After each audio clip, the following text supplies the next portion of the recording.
So good morning everyone, good morning. आज हम लोग बात करने वाले हैं इलेक्ट्रोमैग्नेटिक इंडक्शन की। इलेक्ट्रोमैग्नेटिक इंडक्शन का हमारा फर्स्ट लेक्चर है आज। और अगर इस इलेक्ट्रोमैग्नेटिक इंडक्शन के बारे में चैप्टर के पूरे ओवरऑल चैप्टर के बारे में बात करें तो ये पूरा का पूरा ये चैप्टर इंडेक्स है, ठीक है। ईएमआई, इसको ईएमआई भी कहते हैं। पूरा का पूरा चैप्टर इंडेक्स है। गौर से देखें तो चैप्टर में पूरे क्या क्या टॉपिक्स हैं।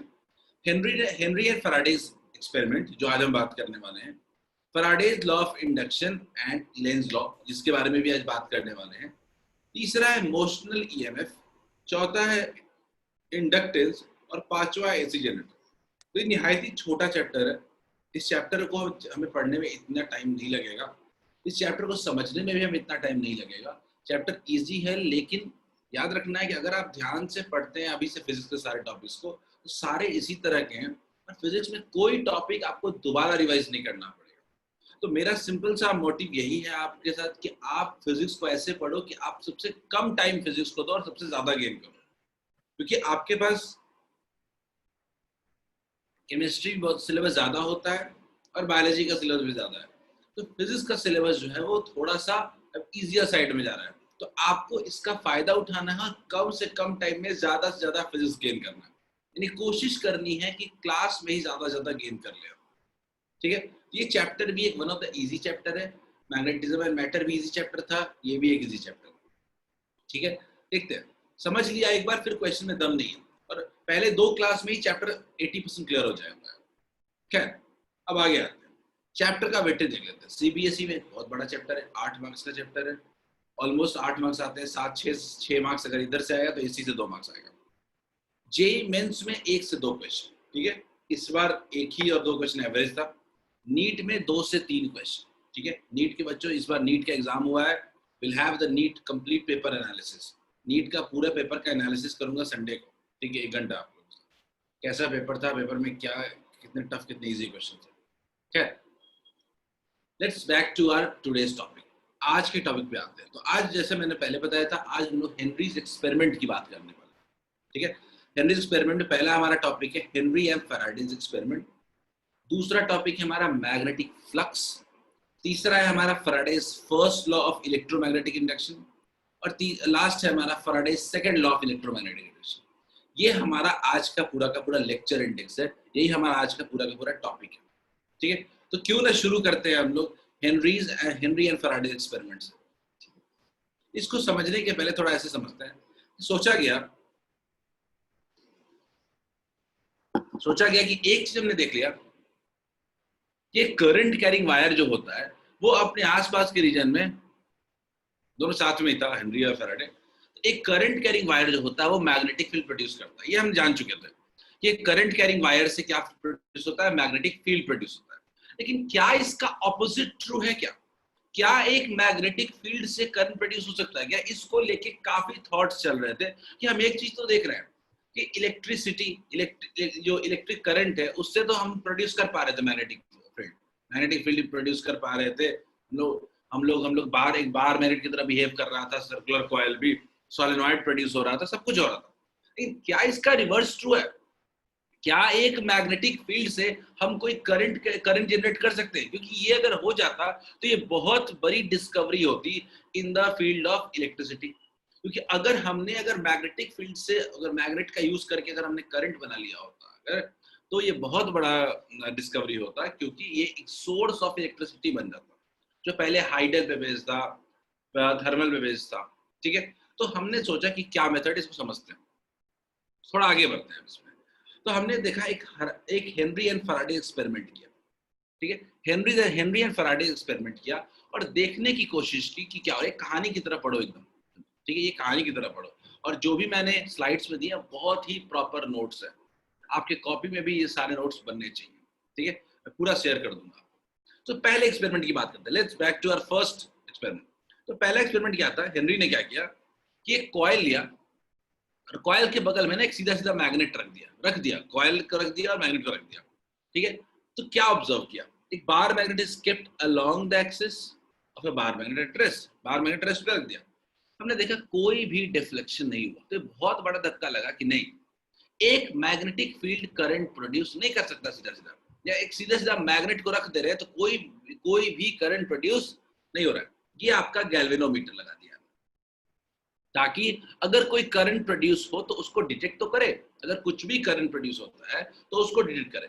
तो हमने क्या ऑब्जर्व किया कि no deflection in galvanometer is observe, कोई भी गैल्वेनोमीटर में डिफ्लेक्शन ऑब्जर्व नहीं हुआ। खैर नहीं हुआ, आगे देखते हैं। कंक्लूजन, कंक्लूजन क्या है? कंक्लूजन तो यही फैराडे ने ड्रॉ किया कि अच्छा, a magnet in static condition, जब मैग्नेट रेस्ट पे रखा है near a coil, then it do not induce any current। गौर से देखिएगा, कंक्लूजन भी फैराडे का डेवलप हो रहा है। पहला उन्होंने बोला कि पहले उन्होंने क्या कहा, अच्छा एक स्टैटिक मैग्नेट को रखते हैं तो उसके वजह से कोई भी करंट इंड्यूस नहीं हो रहा है। क्या सबको पहला एक्सपेरिमेंट क्लियर है क्या? सब लोग, सब एक्टिव रहो आज क्लास में।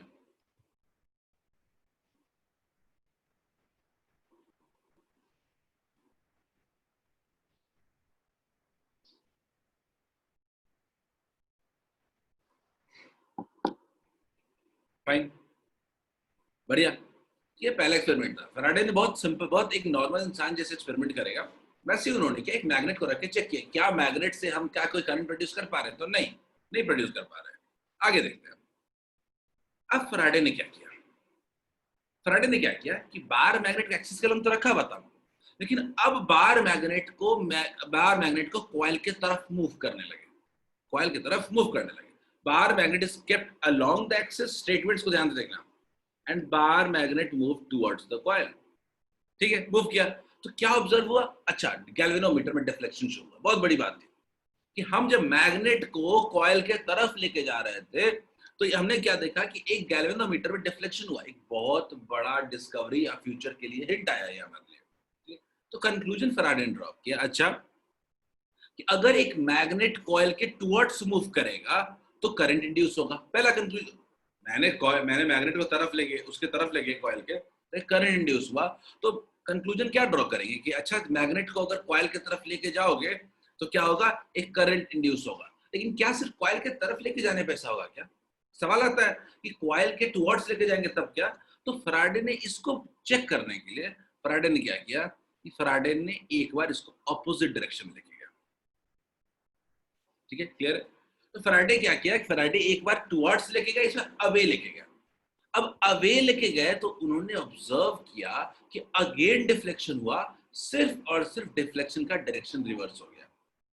तो इस दोनों दूसरे और तीसरे एक्सपेरिमेंट के बाद ये बहुत ही कंक्रीट हो गया कि एक magnet moving in the vicinity of a coil, vicinity का मतलब region of a coil, induces current. यानी मैग्नेट टुवर्ड्स वाला ही नहीं सिर्फ करेगा, एक मैग्नेट जो टुवर्ड्स मूव कर रहा हो या अवे मूव कर रहा हो, इट विल इंड्यूस करंट। क्या सबको क्लियर है मेरी बात? क्या मेरी बात सबको क्लियर है? एक मैग्नेट जो मूव कर रहा है एक कॉइल के पास, वो करंट इंड्यूस कर रहा है। और आप खुद भी अगर ये एक्सपेरिमेंट कर रहे होते तो आप भी इतना ही कंक्लूड कर पाते, आप इससे ज्यादा कंक्लूड करने की हालत में आप भी नहीं थे। बिकॉज यहाँ पे क्लियर है कि आप क्या देख रहे हो, सिर्फ मूवमेंट देख रहे हो। कॉइल को टुवर्ड्स लेके जा रहे हो, करंट इंड्यूस हो रहा है। रेस्ट पे रख रहे हो तो कुछ नहीं हो रहा है। अवे लेके जा रहे हो तो करंट इंड्यूस हो रहा है। मतलब एक मैग्नेट को कॉइल के तरह, कॉइल के परिजन में मूव करने की वजह से करंट इंड्यूस हो रहा है। ये अब तक का कंक्लूजन था। ठीक है, चलिए, आई थिंक सॉल्व डन, सबको समझ में आ गया थर्ड। अब आते हैं फोर्थ एक्सपेरिमेंट। कोई डाउट हो पूछते रहना। अब सोचा कि चलो कुछ अलग करते हैं। तो मैग्नेट के मूवमेंट की वजह से करंट इंड्यूस हो रहा है, बहुत बड़ा लॉजिक लेके आगे बढ़ रहे थे। अब क्या किया, मैग्नेट को रेस्ट में रख दिया, मैग्नेट को रेस्ट कर दिया, और क्या किया कि कॉइल को मूव कर रहे हैं। अब कॉइल को मूव किया तो हमने देखा कि अच्छा, कॉइल को जैसे ही मूव किया ना, फिर डिफ्लेक्शन हुआ। इसका मतलब कि ये मैग्नेट का मूवमेंट इंपॉर्टेंट चीज नहीं है। तो फिर से देखो, coil is moved along the axis keeping bar magnet at rest. ठीक है, तो पहला होता है एक्सपेरिमेंट क्या है। एक्सपेरिमेंट हमने लिखा ये। ऑब्जर्वेशन क्या है, ऑब्जर्वेशन क्या है कि deflection in galvanometer is observed. ये सब लिखने का तरीका होता है एक्सपेरिमेंट को।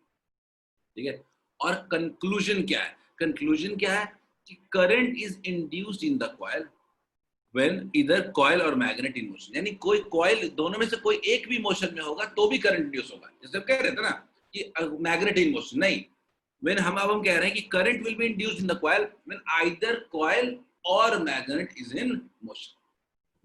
क्लियर है? तो अभी तक हेनरी और फैराडे के दिमाग में मोशन वर्ड बहुत घुस गया था।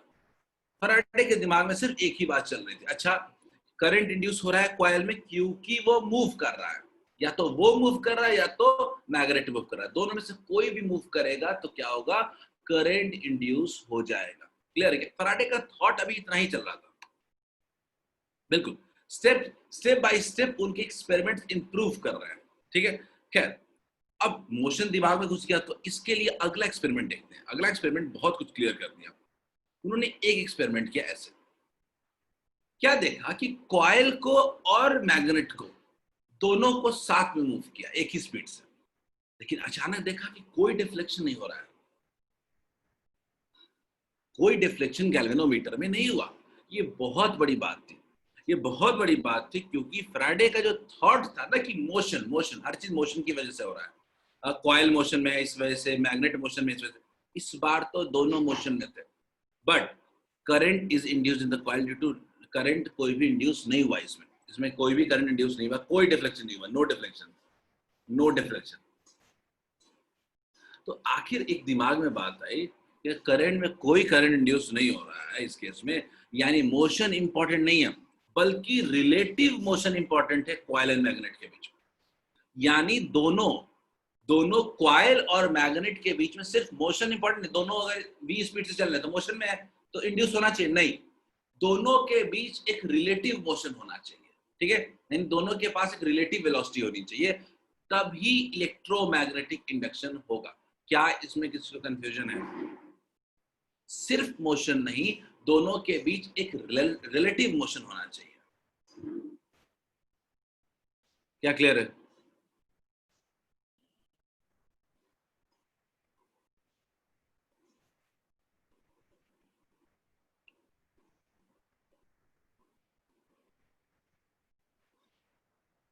क्लियर है? चलो ठीक है।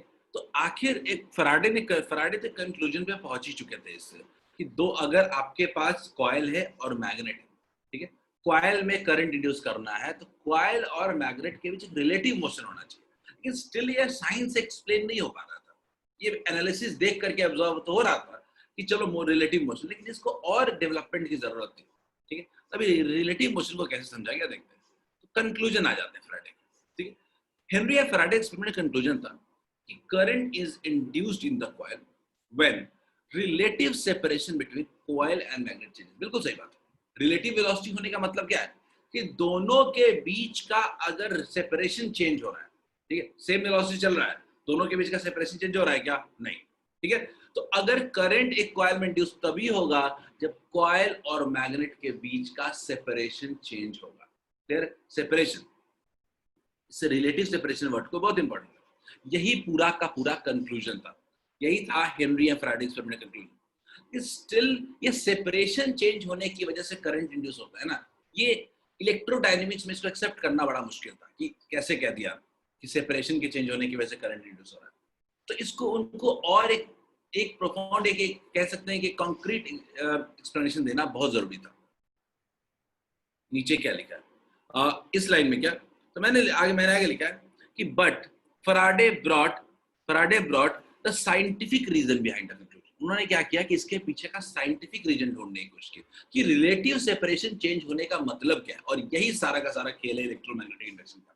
ये समझ में आ गया, चैप्टर समझ में आ गया। सब लोग इस फिगर को देखें, ये बहुत ही इंपॉर्टेंट स्लाइड है आज का हमारा, बहुत ही इंपॉर्टेंट स्लाइड है हमारा। गौर से देखिए कि यहाँ पे कॉइल और मैग्नेट कुछ इतने डिस्टेंस पे रखे,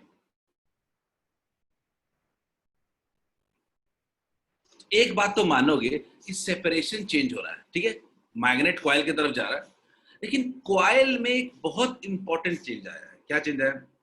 तो पहले पहले अगर आप गौर से देखते हो तो आपको सबसे पहले इस कॉइल के थ्रू कितने फील्ड लाइंस पास कर रहे थे, मैं इस कॉइल के थ्रू कितने फील्ड लाइंस पास कर रहे थे, मुझे कोई बताएगा? पहले वाले ऊपर वाले फिगर में चार, क्या सब लोग? आप खुद एक सिंपल सा एनालिसिस देखो कि एग्जांपल दे रहा हूं कि चार मैग्नेटिक फील्ड लाइन जो थे वो ऊपर वाले कॉइल में पास कर रहे थे, लेकिन जब नीचे वाले कॉइल की बात करते हो तो कितने पास कर रहे हैं? 6। क्या एक सिंपल सा एक एक्सप्लेनेशन आप दे सकते हो क्या? दोनों का ऋतु, दोनों का स्पीड अलग होना चाहिए, बिल्कुल सही है, दोनों का स्पीड अलग होगा तभी दोनों के बीच का डिस्टेंस चेंज होगा। क्या ठीक है? तो क्या एक बहुत ही सिंपल सी बात आप भी समझ सकते हो क्या? अच्छा सेपरेशन चेंज होने का मतलब होगा कि उस कॉइल के थ्रू फील्ड चेंज हो जाएगा, उस कॉइल के थ्रू फील्ड लाइंस चेंज हो जाएगा। सर फर्स्ट वाला एक बार बता दीजिएगा। वर्षा फर्स्ट वाला कौन था? फर्स्ट स्लाइड, फर्स्ट वाला। वर्षा एक जस्ट गाइस एक सेकंड, वर्षा कुछ आपने पूछा है फर्स्ट वाला मतलब सही पिक्चर का, चलो ये बता दो। ठीक है, मैं फिर से समझा रहा हूं आपको कि मैंने बोला कि पहले इतने दूरी पे था अब चेंज हुआ है। ठीक है, क्या असर हुआ है? कॉइल एक्चुअली साइंटिफिकली देखे सेपरेशन चेंज होने की वजह से क्या एग्जैक्टली चेंज हो रहा है। तो इस कॉइल के थ्रू मैग्नेटिक फील्ड चेंज हो रहा है और number of field lines passing through the area change हो रहा है। क्लियर है क्या? तो मतलब बहुत ही क्लियर है कि एक्चुअली में सेपरेशन वेपरेशन कुछ नहीं है। नंबर ऑफ फील्ड लाइंस जो उस कॉइल के थ्रू पास कर रहा है, इसी के चेंज की वजह से इलेक्ट्रोमैग्नेटिक इंडक्शन होता है। क्या सबको ये बात समझ में आई? This is the final and exact reason behind electromagnetic induction, due to change in number of magnetic field lines through the coil. और यहीं से इलेक्ट्रोमैग्नेटिक इंडक्शन पूरी तरह में समझ में आना चाहिए। कोई किसी को इसमें डाउट है तो फिर से बताओ। और अभी तक तो हमने इलेक्ट्रोमैग्नेटिक इंडक्शन का डेफिनेशन भी नहीं पढ़ा है, जो हम पढ़ने वाले हैं। ठीक है प्रत्युष, आपने पूछा कि ये कैसे पता चला? This is the exact reason. ठीक है, आपको पता चलेगा हमारे लेंज लॉ में भी पता चलेगा, इसके बाद मैथमेटिकल एक्सप्लेनेशन है वहां। बहुत कुछ कुछ क्वेश्चन आए हैं। मिली का एक बहुत जेन्युइन क्वेश्चन है। मिली एक सिंपल सी बात मिली करते हैं, देखो मैग्नेट रखा हुआ है, कॉइल रखा हुआ है, आप करीब लेके जाओगे फील्ड लाइंस बटेगा, या कह सकते हो आवाज अनम्यूट रह गया हमको।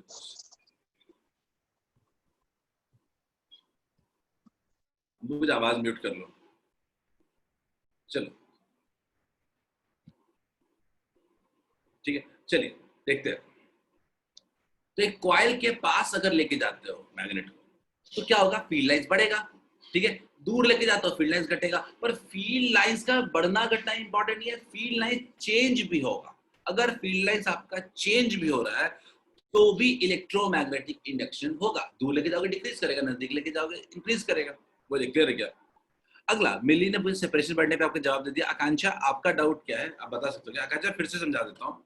हमने कंक्लूड किया कि एक कॉइल और मैग्नेट के बीच में सेपरेशन चेंज होने की वजह से actually number of magnetic field lines जो कॉइल से पास कर रहे हैं वो चेंज हो रहे हैं। क्लियर? और number of magnetic field lines जो कॉइल से पास कर रहे हैं अगर वो चेंज हो रहे हैं तो इलेक्ट्रोमैग्नेटिक इंडक्शन होता है, उस कॉइल में करंट प्रोड्यूस होता है। क्या सबको मेरी बात समझ में आ गई? और क्या इसके बाद हम लोग एक बहुत ही सिंपल नए टर्म्स की तरफ बढ़ सकते हैं क्या? Magnetic flux. Magnetic flux clear है सबको? Magnetic flux. अच्छा, ये मैग्नेटिक फ्लक्स क्या होता है? अभी अभी हमने बहुत सारा बात किया नंबर ऑफ फील्ड लाइंस। अरे ये तो आपको पता है, number of electric field lines नहीं पढ़ा था? Number of electric field lines पढ़ा था ना? लेकिन उसी तरीके से इलेक्ट्रिक फ्लक्स होता है। Number of magnetic field lines क्या होगा? Magnetic flux. इसको रिप्रेजेंट करते हैं हम लोग फाई से। इसको रिप्रेजेंट करते हैं हम लोग फाई से। बहुत ही इंपॉर्टेंट पार्ट। ठीक है, बहुत ही इंपॉर्टेंट पार्ट हमारे डिस्कशन का होगा ये मैग्नेटिक फ्लक्स। तो आखिर हमने क्या बात किया? नंबर ऑफ, ये क्या होता है? सिंपल सा डेफिनेशन याद करो। Number of magnetic field lines passing through a given cross sectional area. याद करो, इलेक्ट्रिक फील्ड लाइंस क्या होता है? Number of electric field lines passing through a given area. और ये क्या होता है? Number of magnetic field lines passing through a given area. सिर्फ ये फील्ड लाइंस का नंबर होता है और कुछ नहीं होता है। क्लियर है? और हम लोग फ्लक्स, हम लोग नंबर की बहुत बात की है। हमने बात किया कि अगर अगर मेरा किसी कॉइल के through number of magnetic field lines change हो रहा है तो इंड्यूस हो रहा है करंट। तो क्या आप सीधा सीधा नहीं कह सकते हैं कि किसी कॉइल के थ्रू फ्लक्स चेंज हो रहा है, इसी वजह से करंट इंड्यूस हो रहा है? क्या मेरी बात में किसी को डाउट है?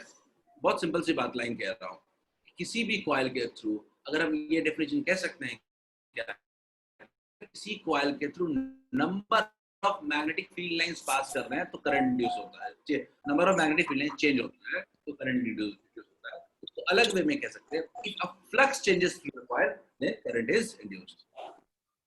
क्लियर? सबको आ गया समझ में? सबसे पहले फ्लक्स समझ लेते हैं, फ्लक्स के बारे में बात कर लेते हैं, फिर इलेक्ट्रोमैग्नेटिक इंडक्शन में और जाएंगे। तो magnetic flux is defined as number of field lines passing through a given close surface. ठीक है, अब it provides us the measurement of total magnetic field that passes through a given surface area। मैं जब flux की बात जब करता हूँ ना, तो मैंने मैग्नेटिक फील्ड में भी बताया था, एक बार आपको मैग्नेटिक फील्ड में बताया था कि एक्चुअली जो मैग्नेटिक फील्ड का इंटेंसिटी होता है ना, वो डेंसिटी ऑफ फील्ड लाइंस होता है, इतना density of field line.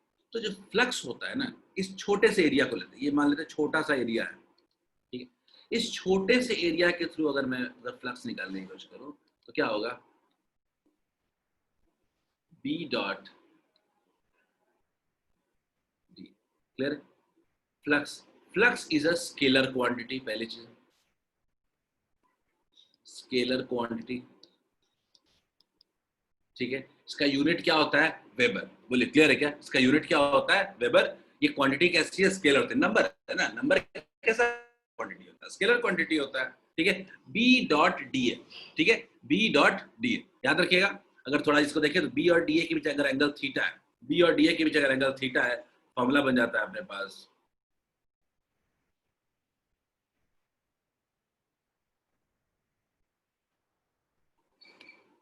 B into DA into cos theta. याद रहेगा? एक सर्टेन एरिया के थ्रू मैग्नेटिक फ्लक्स का फॉर्मूला हो गया B into DA into cos theta, cos theta. बोलिए क्लियर है क्या?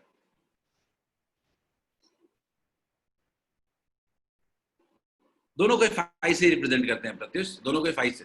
अब आते हैं थोड़ा मैग्नेटिक फ्लक्स से एग्जांपल, ठीक है। मैग्नेटिक फ्लक्स बोले तो number of field lines B DA cos B into A into cos theta formula. पहला लेते हैं, सबसे पहला वाला लेते हैं एग्जांपल 1, ठीक है, एग्जांपल 1। चलिए आप बताइए क्या होगा इसमें फ्लक्स, ठीक है। फ्लक्स बताते हैं, मान लेते हैं एरिया कुछ A है इसका और मैग्नेटिक फील्ड B है, ठीक है। बताइए जल्दी कितना होगा मैग्नेटिक फ्लक्स, कितना होगा चैट में? अनिकेत सिंह 0, प्रत्युष सिंह B है।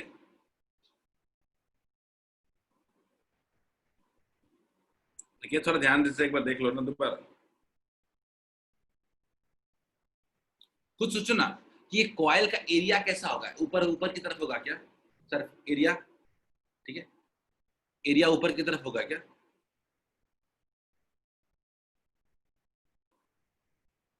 ठीक है, और फील्ड किधर है, अंदर की तरफ है क्या? फील्ड अंदर की तरफ है क्या? तो क्या अपन फ्लक्स क्या कह सकते हैं, फ्लक्स क्या कह सकते हैं, फ्लक्स क्या कह सकते हैं, बी हो सकता है इन होगा इंटू ए होगा इंटू कॉस कितना होगा 180 कह सकते हैं क्या सब लोग? क्या फर्स्ट केस में b इंटू ए इंटू कॉस 180 कह सकते हैं क्या? और कॉस 180 होगा तो कितना वैल्यू हो जाएगा, माइनस बी हो जाएगा। माइनस का मतलब फ्लक्स एंटर कर रहा है, प्लस का मतलब फ्लक्स बाहर आ रहा है। क्लियर है क्या? प्रत्युष कॉस 0 भी हो सकता है, लेकिन एक एजम्पशन लेते हैं कि चलो अंदर की तरफ एंटर कर रहा है, तो फील्ड अगर फील्ड को अपन पॉजिटिव लिया और एरिया को बाहर लिया है, तो हमें क्या दिख रहा है, फ्लक्स अंदर की तरफ जाता हुआ दिख रहा है, नेगेटिव। एरिया वेक्टर का डायरेक्शन देखो आदित्य, आपके पास दो ऑप्शन था, एक आउटवर्ड हो सकता है, एक इनवर्ड हो सकता है। जब सिर्फ एक कॉइल दिया है ना, सिर्फ एक कॉइल दिया है, तो कोशिश करें कि बाहर वाले को आउटवर्ड और अंदर वाले को इनवर्ड। और सिर्फ अगर आउटवर्ड सिर्फ अगर दिया हुआ है तो आप सीधे सीधे आउटवर्ड डायरेक्शन ले लो, ठीक है। करंट होता है तो बड़ा आसान होता है एरिया निकालना, ठीक है, क्योंकि आप करंट के अलॉन्ग हाथ रख के थंब से एरिया निकाल लेते हो, ठीक है। सिंपल सा कॉइल है, आप कोई भी ले सकते हो। अगर कोई यहाँ पे 0 भी लेता, इस क्वेश्चन, इस स्पेसिफिक क्वेश्चन को 0 भी लेता तो गलत नहीं होता, तो उसको फाई आता है, बी आता है। इसका मतलब है कि उसने इनवर्ड फ्लक्स को पॉजिटिव माना है, उसने क्या माना है, इनवर्ड फ्लक्स को पॉजिटिव माना है। खैर क्लियर है? दूसरे एग्जांपल बताओ कितना होगा फ्लक्स, दूसरे में मुझे और आंसर चाहिए। Flux, very good, B into A. अच्छा ये थीटा कितना हो जाएगा, कॉस 90 हो जाएगा क्या, कॉस 90 हो जाएगा क्या? b इंटू ए इंटू कॉस 90, b इधर है, एरिया बाहर की तरफ है, दोनों के बीच एंगल 90 हो जाएगा। कॉस 90 का वैल्यू कितना होता है, 0। फ्लक्स मिनिमम है इस केस में, क्लियर है? उसमें फ्लक्स क्या था, माइनस बी है। थर्ड केस में मान लेते हैं ये एंगल थीटा है, तो अपने पास बहुत ही क्लियर है, फ्लक्स कितना होगा, b इंटू ए इंटू कॉस थीटा। क्लियर है? तो मैथमेटिकली सबको समझ में आ गया फ्लक्स क्या होता है, मैथमेटिकली फ्लक्स सबको समझ में आ गया, सबको थ्योरेटिकली समझ में आ गया कि फ्लक्स क्या नंबर ऑफ फील्ड लेती है। फ्लक्स बीच में क्यों पड़ रहा है, एक्चुअली चाहिए क्या था, फ्लक्स हम मैग्नेटिक फील्ड में ही पढ़ लेते, लेकिन कहीं जरूरत ही नहीं आई फ्लक्स की, कहीं जरूरत आई थी क्या फ्लक्स की, कहीं जरूरत नहीं आई, तो जरूरत यहाँ पे आई इसीलिए इसको यहाँ पे पढ़ रहे हैं, और कोई बात नहीं है। तो हमने मैग्नेटिक फ्लक्स पढ़ा। शुभम एंगल कैसे ले, एंगल एंगल दिया हुआ है, एंगल ले नहीं रहे हैं शुभम, एंगल दिया है मैंने, याद रखिएगा शुभम, एंगल लेने के लिए आपको कंफ्यूजन हो रहा है, बी में कोई दिक्कत नहीं, आपको दिक्कत है एरिया का एंगल कैसे लेना है। तो एरिया का एंगल हमेशा देखिएगा कि सरफेस के एरिया के ठीक परपेंडिकुलर होता है। तो ये क्वाइल सर्कुलर है, तो क्वाइल पे अपना हाथ रखिए, तो आपका जो थंब होगा वो क्या शो कर रहा है, बाहर की तरफ, वो एरिया शो कर रहा है हर क्वाइल। क्लियर है? नीचे वाले में भी देखिए, थंब ऐसे रखिए, एरिया क्या शो कर रहा है, आपका एरिया वेक्टर शो कर रहा है, डायरेक्ट थंब क्या शो कर रहा है, एरिया वेक्टर शो कर रहा है। क्लियर? तो अब सबसे इंपॉर्टेंट पार्ट, और अब तक जितना भी पढ़ा उस टॉपिक का कंक्लूजन, इतना फैराडे के एक्सपेरिमेंट पढ़ने का फायदा अब उठाएंगे हम लोग। क्या था फैराडे का एक्सपेरिमेंट, क्या यही था क्या जो पूरा लिखा हुआ है स्क्रीन पर?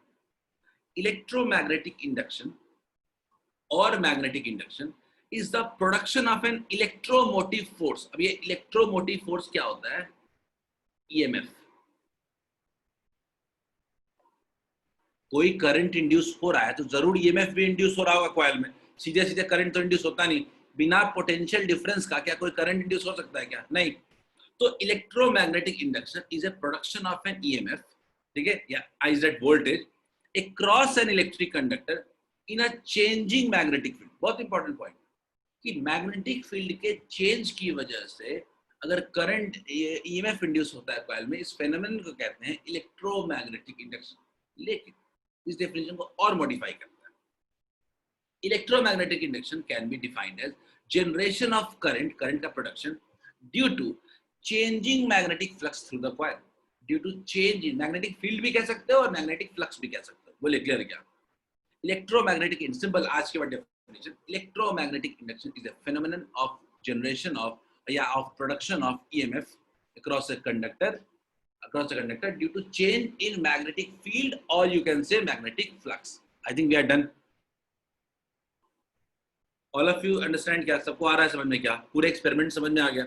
ये एक्सपेरिमेंट के डेवलपमेंट से हमने पूरा का पूरा एक्सपेरिमेंट पढ़ा, इसी पांचों एक्सपेरिमेंट्स हमने कंक्लूड किया कि दोनों के बीच का सेपरेशन चेंज होने की वजह से इंड्यूस हो रहा है। फिर हमने सोचा सेपरेशन चेंज होने की वजह से क्या चेंज होता है, नंबर ऑफ फील्ड लाइंस जो चेंज हो रहा है, नंबर ऑफ फील्ड लाइंस को हमने नाम क्या दिया, फ्लक्स। तो एक्चुअली जो फाइनल कंक्लूजन पर अभी स्टेटमेंट बनता है, फ्लक्स के चेंज की वजह से ईएमएफ इंड्यूस होता है, मैग्नेटिक फ्लक्स की वजह से चेंज की वजह से, चेंज के चेंज की वजह से ईएमएफ इंड्यूस होता है। ये हमारा फाइनल स्टेटमेंट, ठीक है। चलिए, क्या हम लोग फैराडेज फर्स्ट लॉ की बात कर सकते हैं क्या सब लोग?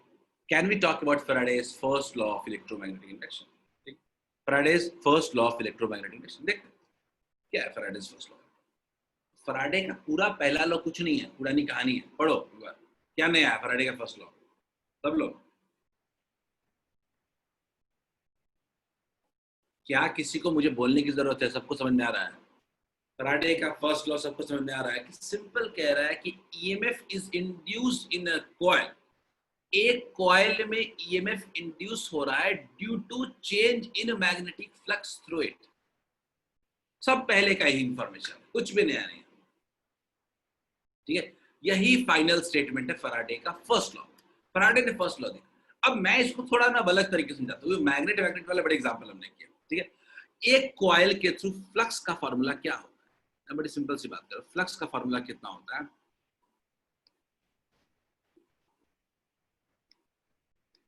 देखिए, मैं पहले लॉ में सिर्फ डिफाइन कर रहा हूं इलेक्ट्रोमैग्नेटिक इंडक्शन क्या होता है, दूसरे लॉ में बताऊंगा कितना होता है, तीसरे लॉ में उसका डायरेक्शन दूंगा। यानी तीनों लॉ का अपना अपना काम है। पहला लॉ सिर्फ बताता है होता क्या है, दूसरा लॉ बताता है कि कितना अमाउंट होगा, और तीसरा लॉ डायरेक्शन की बात करता है, ठीक है। तो हर लॉ का अपना अपना इंपॉर्टेंस है, नहीं नहीं अलग है, केमिस्ट्री वाला नहीं है, ठीक है। बी ए कॉस थीटा, तो एक फ्लक्स है बी ए कॉस थीटा।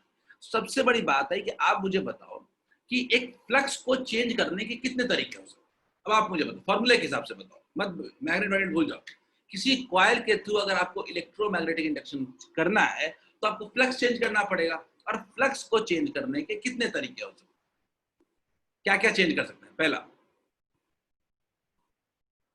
तीन तरीके हो सकते हैं।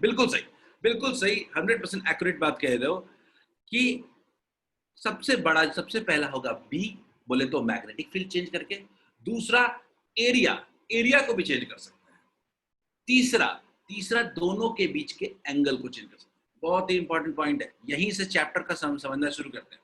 बिल्कुल सही, बी एंगल, बहुत बेसिक सी बात समझा रहा हूं अभी तुम्हें। तो आपने बी को चेंज करके पहला वाला तो समझ लिया कि कैसे आप changing magnetic field, flux can be change by changing magnetic field. पहला example, changing magnetic field. Sir इसको इंस्टेंटेनियस पर भी लिखा सकते हैं। इंस्टैंटेनियस ईएमएफ बोल रहे हो क्या? Yes sir. मैं बताऊंगा, वो आज एक पार्टिकुलर नहीं, वो क्वेश्चन में भी आएगा आज, ठीक है। वो तो अभी अमाउंट कितना होगा उस पर बात करेंगे, तो सिर्फ पूछ रहे हैं, बता रहे हैं कि कितना हो रहा है ना। अभी तो सिंपल, जब तक फ्लक्स चेंज होगा तब तक करंट इंड्यूस होगा, ठीक है, इतना ही बात है और कुछ नहीं, ठीक है। क्या आ गया?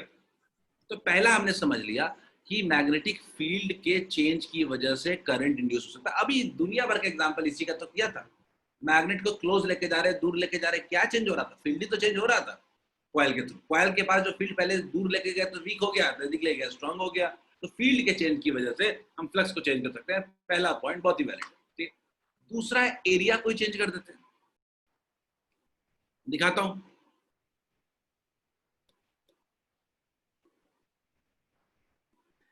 दोनों जो टॉपिक है, चेंजिंग मैग्नेटिक फील्ड और चेंजिंग एरिया, दोनों बहुत ज्यादा इस चैप्टर में हम लोग पढ़ने वाले हैं, ठीक है। इस चैप्टर में दोनों टॉपिक हम बहुत पढ़ने वाले हैं, कैसे मैग्नेटिक फील्ड को चेंज कर सकते हैं और कैसे एरिया को चेंज कर सकते हैं।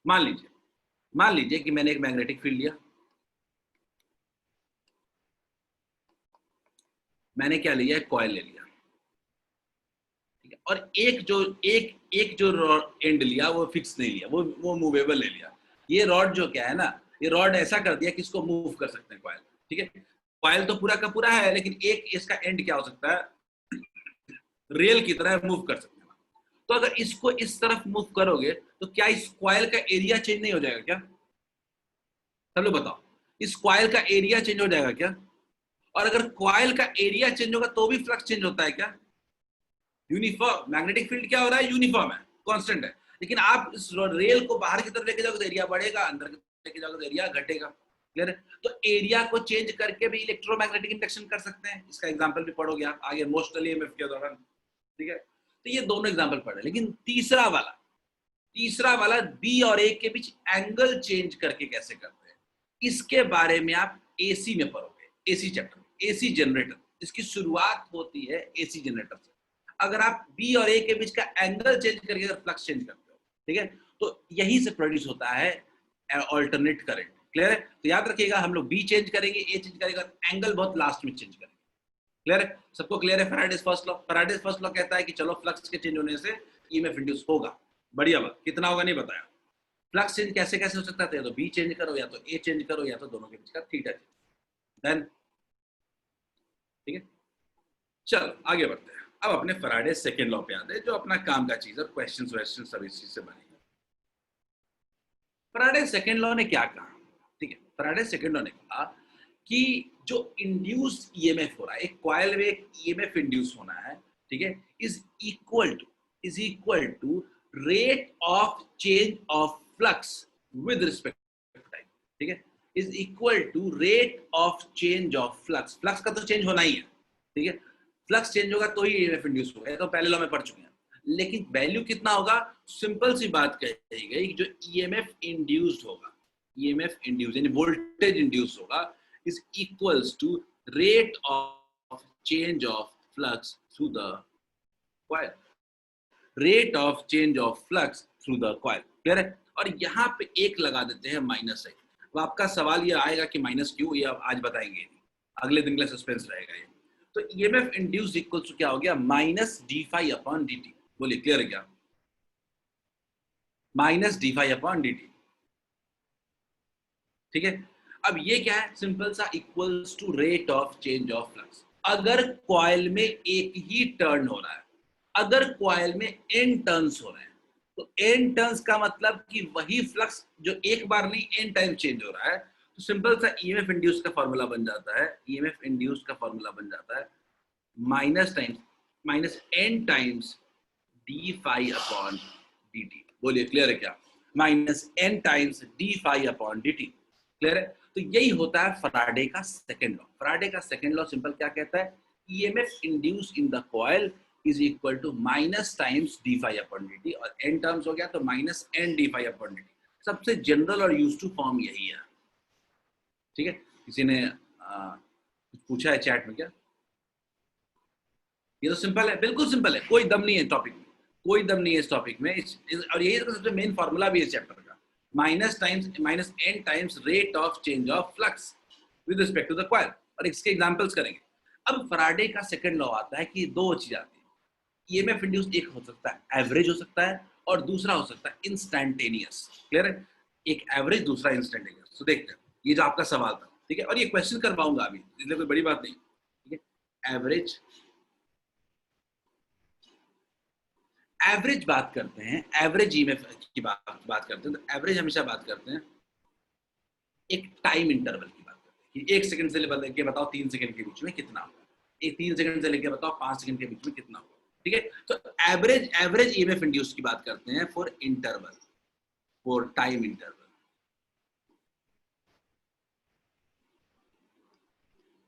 ठीक है, ये थोड़ा लिख रहा हूं क्योंकि ये नोट्स में डाला नहीं है मैंने। फॉर एवरेज ईएमएफ इंड्यूस जो है फॉर टाइम इंटरवल, तो क्या होता है इसका formula? EMF induced equals to n times, minus लगाना बहुत जरूरी है, माइनस के बारे में बताऊंगा मैं।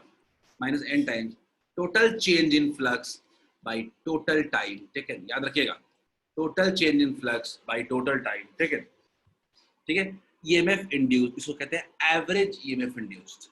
ठीक है, क्लियर है? अगर कोई आपसे बात करता है किसी वक्त का बताओ कितना इंड्यूस्ड ईएमएफ, इंस्टैंटेनियस।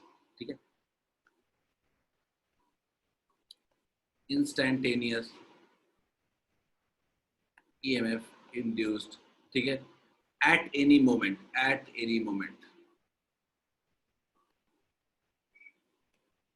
कितना होगा?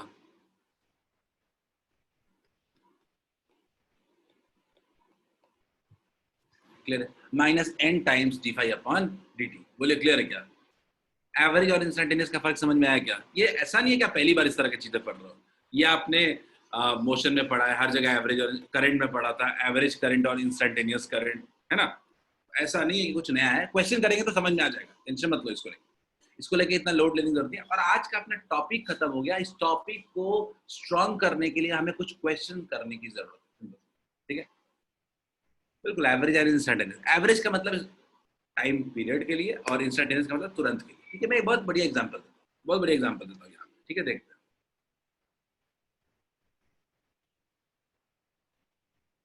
मैंने सिंपल लिया कि फाई की वैल्यू दी गई है, फाई दिया गया है, फ्लक्स जो हो रहा है वो 3t² प्लस t प्लस 1। ठीक है, ये दिया हुआ है।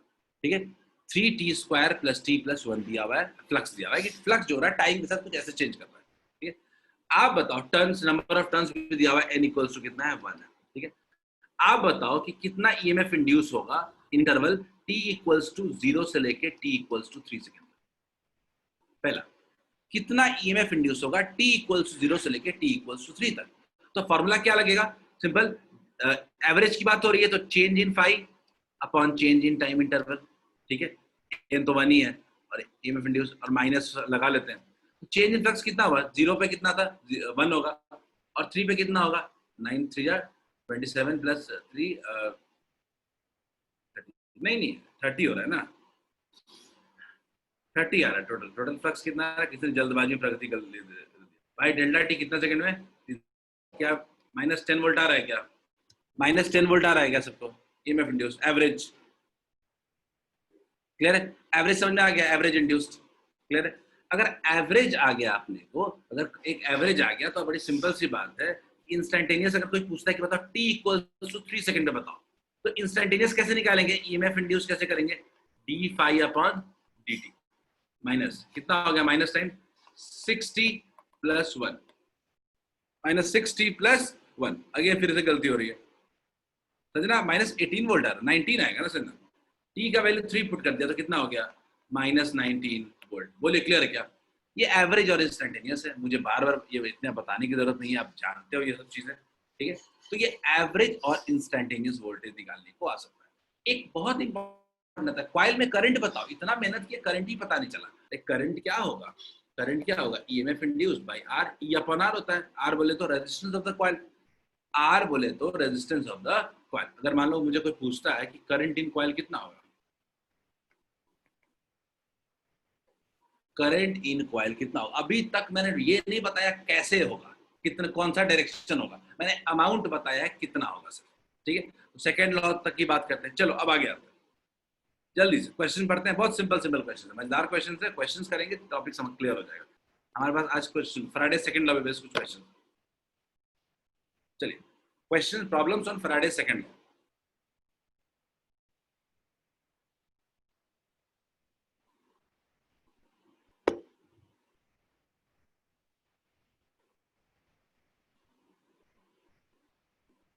Got first answer from Aditya, very good. Question को ध्यान से पढ़ो।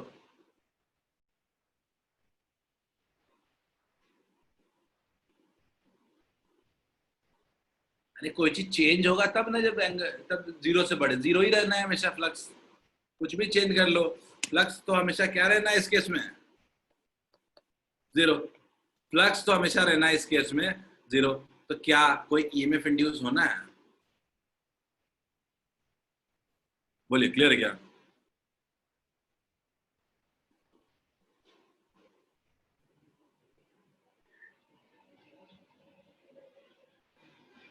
नहीं होना है, क्लियर है, शाश्वत, डन। इसमें कुछ ज्यादा दिमाग लगाने की चीज नहीं थी, ठीक है। कांस्टेंट कांस्टेंट वगैरह ऐसा अच्छी भी नहीं कह सकते इसमें। फ्लक्स चेंज के छोड़ो, चेंज तो है ही जीरो, तो चेंज भी होके क्या होगा, फ्लक्स कितना रहेगा, कोई चेंज नहीं होगा। खैर अगला आते हैं, इस पे बताओ, क्वेश्चन को पढ़ो।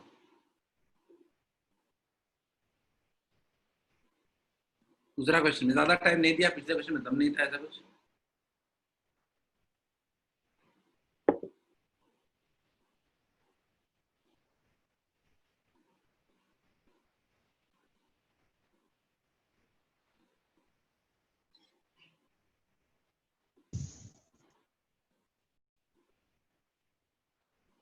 बिल्कुल सही है, बिल्कुल सही है, पर क्वेश्चन में लिखा हुआ है कि मैग्नेटिक फील्ड कांस्टेंट है, एरिया कांस्टेंट है, एंगल कांस्टेंट है, तो फ्लक्स जो भी है चेंज हो रहा है क्या? सब लोग बी ए बाई टी लिख रहे हो। मेरा बड़ा सिंपल सा बात है कि ना बी चेंज हो रहा है, ना एरिया चेंज हो रहा है, ना एंगल चेंज हो रहा है, तो फ्लक्स भी कांस्टेंट नहीं होगा। इसके लिए लिखा हुआ है ना कि magnetic field is perpendicular to the plane and coil and is constant. तो क्या ईएमएफ इंड्यूस्ड इसमें भी, इसमें फ्लक्स अगर कांस्टेंट है तो ईएमएफ इंड्यूस्ड क्या हो जाना चाहिए, जीरो। फ्लक्स फ्लक्स में कोई चेंज हो रहा है क्या? आप बताओ, ये क्वेश्चन में ऐसा कुछ खास से ट्रिक क्वेश्चन दिया है, ठीक है। फ्लक्स कोई चेंज हो रहा है क्या? जब फ्लक्स चेंज ही नहीं हो रहा है तो हम बड़े आराम से कह सकते हैं कि इसमें ईएमएफ इंड्यूस क्या होगा, जीरो होगा। बोलिए क्लियर है, श्रेया क्लियर है? चलिए अब थोड़े जनरल क्वेश्चंस पे आते हैं, बहुत फालतू क्वेश्चंस की। सब लोग इस क्वेश्चन को देखें, चलिए इस क्वेश्चन को देखिए, यहीं से थोड़ा हाथ फॉर्मूले पे चलेगा।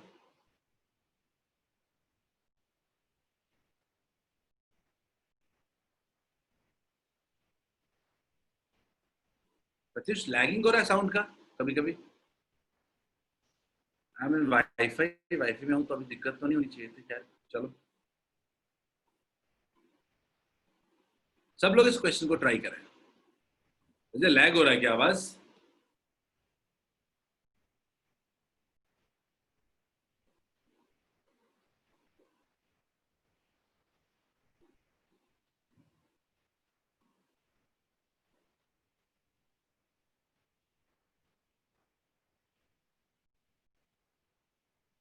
फर्स्ट आंसर आ गया सच। क्वेश्चन सॉल्व करें सब लोग, आई डोंट थिंक लैगिंग हो भी रहा है तो कोई दिक्कत नहीं है, अभी तो क्वेश्चन कर रहे हैं सिर्फ।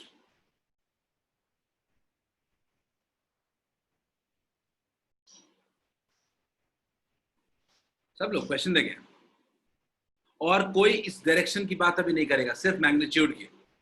हम लोग बहुत ही क्लियर रहते हैं, हम लोग डायरेक्शन की बात अभी नहीं कर रहे, अभी हमने थर्ड लॉ नहीं पढ़ा है। थर्ड लॉ पढ़ेंगे तब डायरेक्शन की बात करेंगे हम लोग। आपसे मुझे सिर्फ आंसर चाहिए।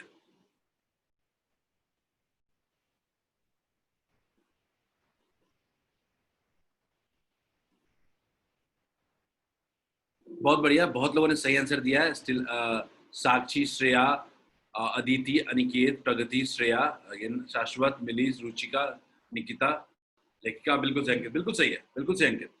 सिर्फ ईएमएफ इंड्यूस जो है, ईएमएफ इंड्यूस जो है इक्वल्स टू, सिंपल सा क्या होता है, rate of change of flux. बहुत सिंपल सी बात, बिल्कुल सही अंकित। सच्ची क्लॉकवाइज के बारे में तो अभी मैं बात नहीं कर सकता, क्योंकि क्लॉकवाइज के बारे में हम कल बात करेंगे, नेक्स्ट क्लास में बात करेंगे। तो बात करते हैं, फाई क्या होता है, फ्लक्स क्या होता है, डी बाई डी टी क्या होता है, बी इंटू ए, बी इंटू ए। एरिया तो चेंज हो नहीं रहा है, एरिया अपना कांस्टेंट रहेगा। एरिया कितना है, 2 मीटर स्क्वायर। एरिया को बाहर कर देते हैं, कितना हो गया, d B upon d t. अच्छा, नंबर ऑफ टर्न्स भी कुछ नहीं है, नंबर ऑफ टर्न्स कितना है, 1 है। ठीक है, अब आप बोलोगे कि सर इसका माइनस क्यों नहीं लिया, ले लो माइनस, कोई दिक्कत नहीं है मुझे, माइनस ले लो, ठीक है।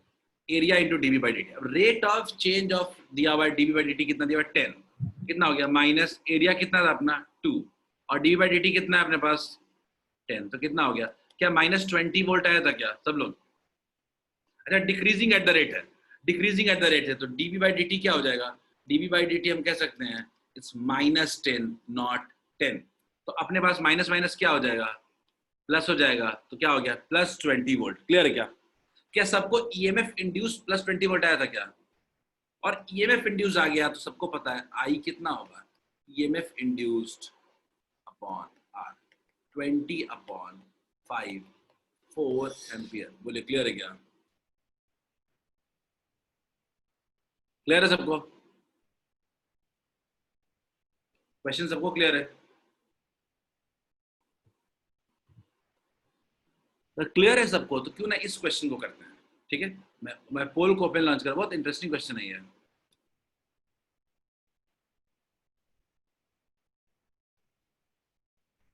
मोर देन वन करेक्ट भी हो सकता है इसमें, आप रिप्लाई करें, क्वेश्चन पढ़ें, क्वेश्चन पढ़ें। A conducting loop is placed in a uniform magnetic field with its plane perpendicular to the field. ठीक है, and EMF is induced in the loop if,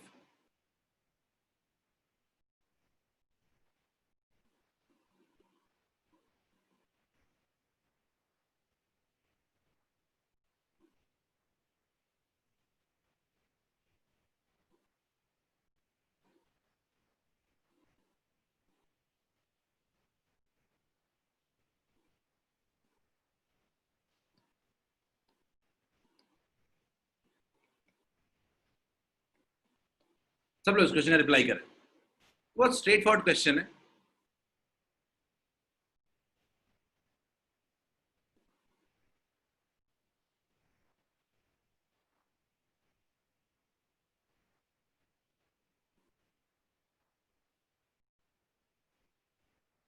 We have got 17 reply, 17 reply आए हैं, want more, और reply करो सब लोग। ठीक है, देखते हैं कन्हैया, बहुत दिनों के बाद कन्हैया, तबीयत ठीक है, फील्ड का स्पेलिंग गलत है, ग्रेट।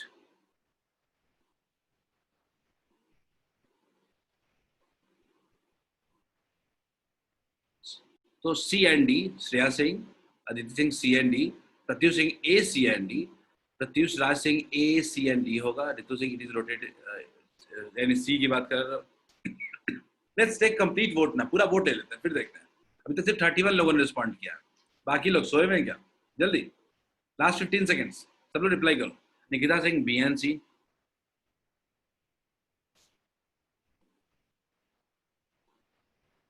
एक एग्जाम्पल की बात करूंगा, टेंशन मत लो आप। 36/20, बिल्कुल सही, बिल्कुल सही है प्रत्युष, बिल्कुल सही लॉजिक है, उसके बारे में हम श्योर रह सकते कि वो नहीं होगा।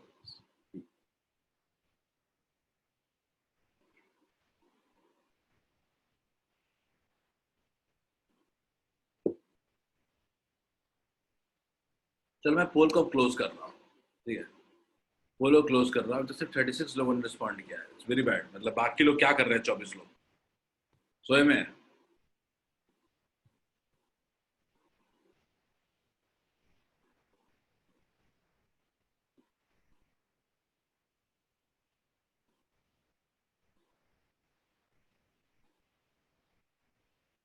पोल को क्लोज कर रहा हूँ मैं। पोल का रिजल्ट जो कह रहा है कि पहले तो काफी 49% लोगों ने इसका आंसर बी भी कहा है। देखो बी समझते, एक एक करके समझते हैं कि पहला, इट इज ट्रांसलेटेड। अच्छा, एक क्वाइल को आप सीधे सीधे ऐसे मूव करोगे हॉरिजॉन्टली, तो आप बताओ इसमें क्या चेंज हो रहा है? क्या बी चेंज हो रहा है? क्या नहीं। रीजन पूरा यूनिफॉर्म मैग्नेटिक। इस लूप का एरिया चेंज हो रहा है? क्या नहीं, नहीं हो रहा है। क्या बी और ए के बीच का एंगल चेंज हो रहा है? क्या नहीं। तो तीनों में से कुछ भी नहीं हो रहा है, तो पहले केस में क्या होगा? ईएमएफ इंड्यूस होगा क्या ट्रांसलेट करने से? बोलिए, क्लियर है क्या? क्या ईएमएफ इंड्यूस होगा? पहला वाला ऑप्शन आप खुद सोचो, क्या कोई ईएमएफ इंड्यूस होगा? नहीं। तो क्या करंट इंड्यूस होगा? नहीं।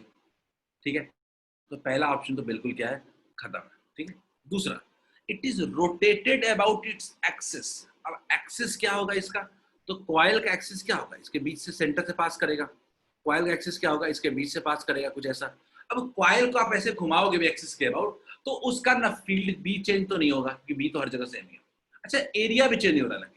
और अगर एक्सिस के अबाउट अगर ऐसे से घूमेगा, तो उसका फील्ड के साथ कोई एंगल भी चेंज नहीं हो रहा है, थीटा भी चेंज नहीं हो रहा है। तो इस केस में कह सकते हैं कि इसका बी भी नहीं होगा, अगर ये रोटेटेड अबाउट एक्सिस होगा। ए और बी दोनों नहीं होगा। तीसरा, if it is rotated about its diameter, अगर इसको आप डायमीटर के अबाउट रोटेट करोगे ऐसे, तब तो दिक्कत है। बी और ए तो चेंज नहीं होगा, लेकिन बी और ए के बीच का एंगल जरूर चेंज होगा जब कॉइल ऐसे से ऐसे मूव करेगा। ठीक है, कॉइल जब तक ऐसे से मूव कर रहा था कोई दिक्कत नहीं थी, जब कॉइल अपने डायमीटर के अबाउट मूव करेगा, तो उस केस में पक्के तौर पे ईएमएफ इंड्यूस होगा। तो सी इज द करेक्ट आंसर। ठीक है।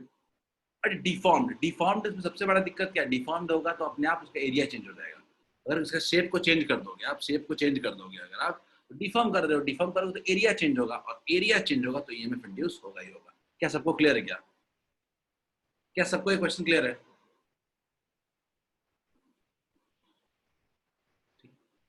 चलो बढ़िया। बाकी लोग जो बैठे हुए हैं सिर्फ थोड़ा रिस्पॉन्ड करें। ठीक है, चलो ये एवरेज और इंस्टेंटेनियस वाला क्वेश्चन कर लेते हैं। ये क्वेश्चन कर लेंगे, हमें काफी कुछ सीख जाएंगे इससे। जल्दी से चलो।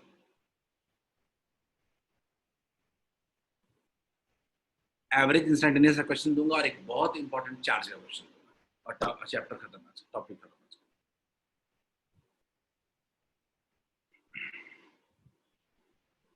क्वेश्चन में दम नहीं है, आप सीधा सीधा देखो।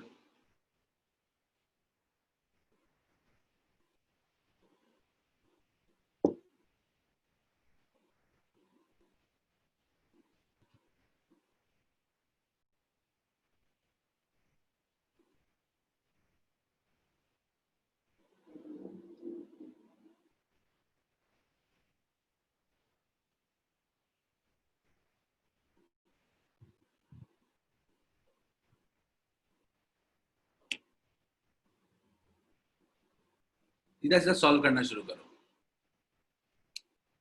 सीधा सीधा सॉल्व करना शुरू करो। टाइम, थोड़ा टाइम लगेगा, लेकिन इस क्वेश्चन सबको सीख जाना है।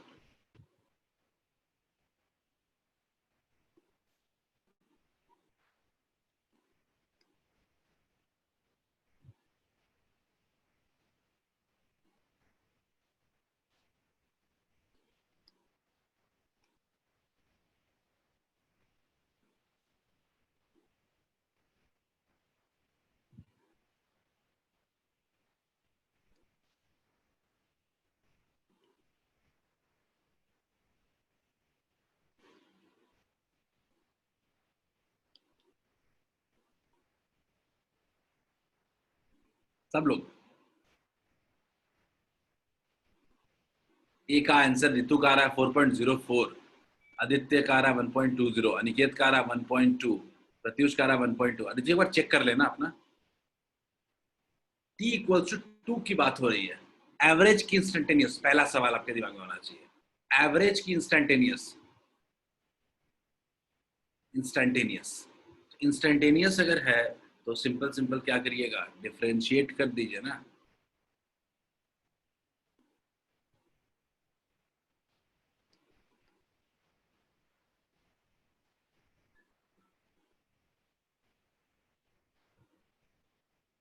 Differentiate,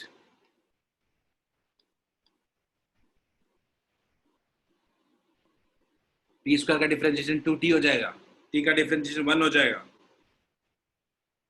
EMF induce at t equals to 2 second निकालना है, वैल्यू पुट करिए। 1.4 अनिशा सेकंड का बता रहे हो, अच्छा ठीक है, ठीक है सब लोग टी का वैल्यू पुट कीजिए।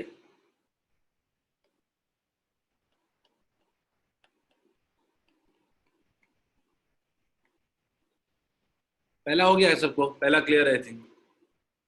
दूसरा, average induced EMF 0 to 5 second के बीच में, एवरेज इंड्यूस्ड ईएमएफ निकालते हैं 0 to 5 सेकंड के बीच में, 0 to 5 second.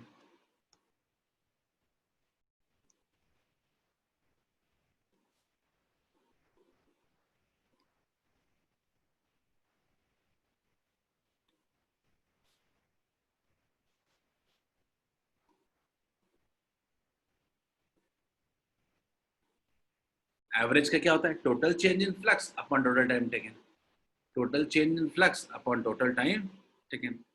Total change in flux कितना होता है देख लेते हैं। टोटल चेंज इन फ्लक्स के लिए तो पहले फ्लक्स का चेंज निकालना पड़ेगा। फ्लक्स इक्वल्स टू 0 पे कितना होगा ये निकाल लीजिए। पहले सॉल्व नहीं कर रहा हूं मैं, आपके पीछे चल रहा हूँ, आप मेरे सॉल्व करने में आगे हो गए obviously. Flux t equals to 0 पे देख लेते हैं, 0 पे कितना होगा, 0 0 कितना हो गया 0.6। फ्लक्स t इक्वल्स टू 5 पे कितना होगा 25 25, ये हो जाएगा कुछ 5 प्लस 2, 5 प्लस 2 प्लस 0.6 कितना हो गया 7.6। ठीक है, टोटल चेंज कितना हो गया, चेंज हो गया 7.6 माइनस 0.6 कितना हो गया 7 अपॉन कितना टाइम लगा 5 कितना हो गया। क्लियर है, मैं मैग्नीट्यूड पे नहीं जा रहा, मैं माइनस पे नहीं जा रहा, माइनस तो रहेगा ही रहेगा, माइनस आप रख लो कोई दिक्कत नहीं है, माइनस तो डायरेक्शन शो करेगा। क्या दूसरा भी क्लियर है सबका, फोर्थ का 3.5। ठीक है, तीसरा चार्ज पासिंग थ्रू, देखो चार्ज के लिए तो करंट निकालना पड़ेगा भाई, बिना करंट का तो चार्ज आएगा नहीं।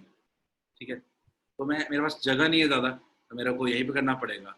करंट इक्वल्स टू कितना होगा, थर्ड पार्ट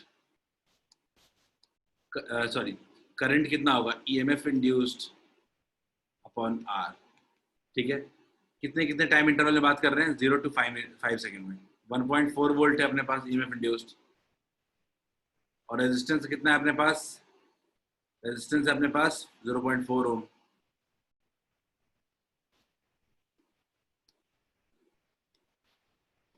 3.5 एम्पियर।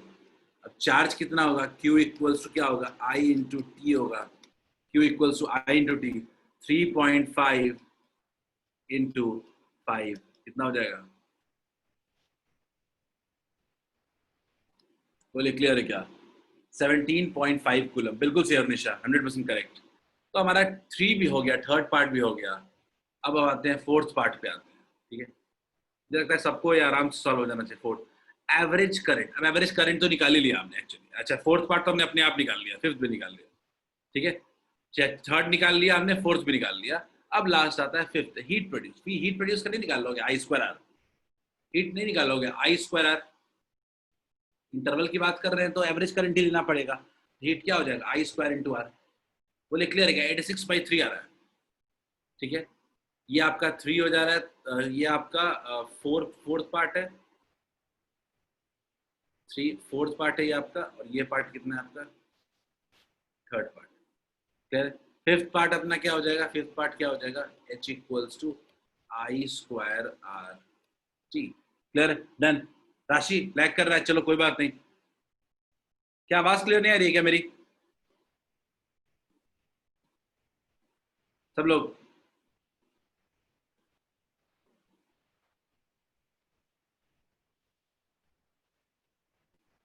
जल्दी शायद आपका नेटवर्क इश्यू होगा राशि, राशि एक बार देख लीजिएगा एक बार।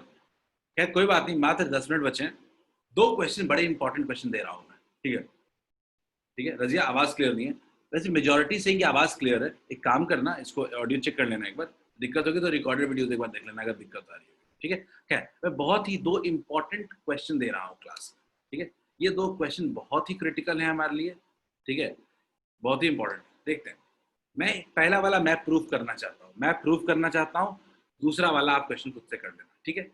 If a flux in a coil changes by delta phi, ठीक है, and the resistance of the coil is R, ये बहुत बार क्वेश्चन आता है, prove that charge flown in the coil through change is delta phi upon delta। Simple. तो simple सी बात होती है कि चार्ज की बात हो रही है, चार्ज का भी फॉर्मूला निकाल सकते हैं क्या? बहुत इंपॉर्टेंट पॉइंट है, चार्ज का ही फॉर्मूला निकाल सकते हैं क्या? हाँ निकाल सकते हैं, ठीक है? ये डेरिवेशन एक तरीके से मान लो, ठीक है?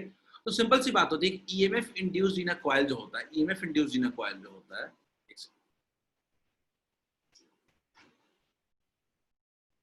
EMF induced in a coil जो होता है वो होता है rate of change of flux, यानी सिंपल नंबर ऑफ टर्न्स अगर नहीं दिया हुआ है, अगर सिंपल क्या लिख सकते हैं,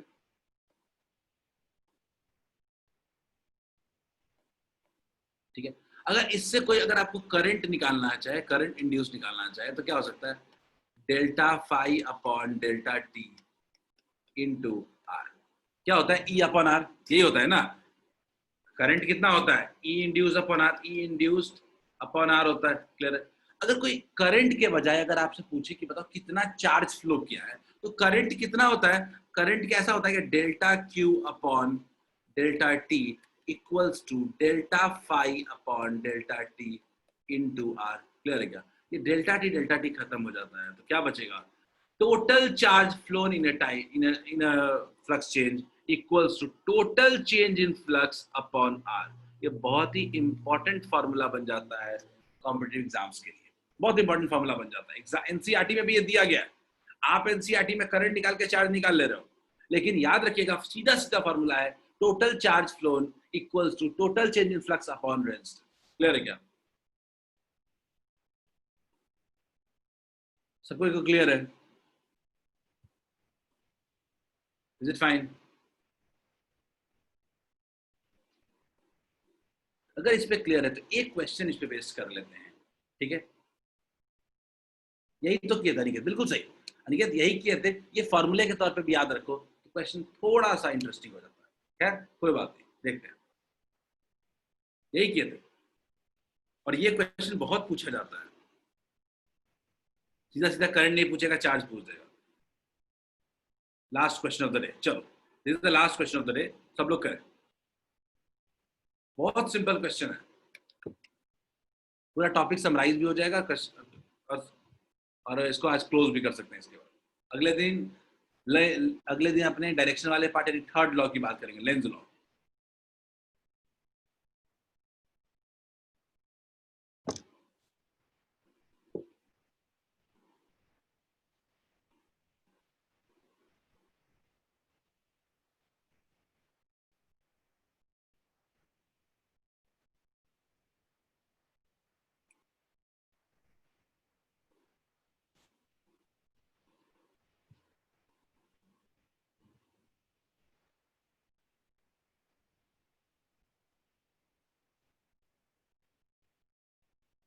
थोड़ा कैलकुलेशन हो सकता है क्वेश्चन में, लेकिन क्वेश्चन नॉर्मल सिंपल है।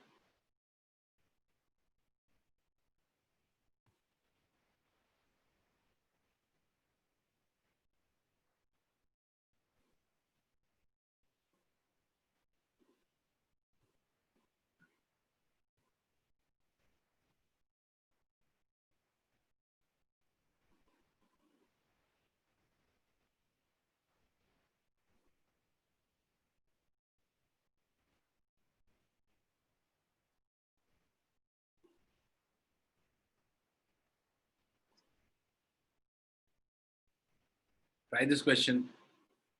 इस क्वेश्चन में फ्लक्स का चेंज हो रहा है और इसी की वजह से टोटल चार्ज फ्लो कर रहा है, जो भी हो, ईएमएफ इंड्यूस हो रहा है, करंट हो रहा है, जो भी हो रहा है, ठीक है? Better to find flux change.